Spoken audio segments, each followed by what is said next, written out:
Hi guys. Dito na kami sa day 201. Joke lang.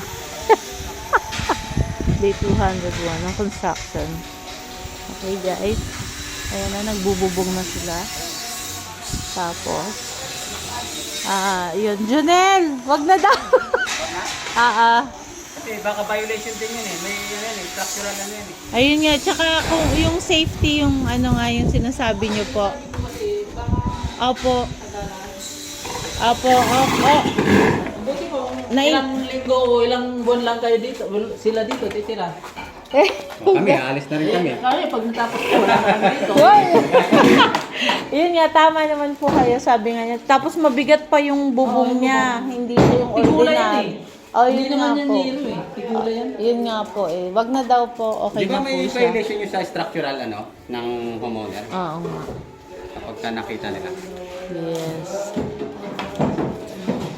Janelle, ilang buwan pa ang aking extend dito? Gusto ko nga, tapos na ito March na lang. March? Kaya doon mo na lang yung Hanggang March. parang ito. Repeat. Kahit nga Webes, gusto na namin matapos ang Webes. Sure mo, nakakaasar ka. Tara kami dito eh. Yan yung CR. Meron pa tayo. Halos finishing natin ha? Ang ganda. Ma'am, yung na lang, papasabay ko na pagka ng baka, pwede yung sardanan para pagtapos ng... Sige po.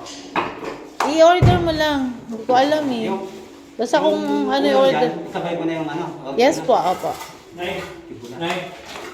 Oo, para ma-deliver. Kasi problema ko pag yung konti lang, hindi siya Ikaw na lang mag-video hanggang. Meron ng video. Sabi mo na ka, kung sa Ikaw. anong klaseng ano? So, yun.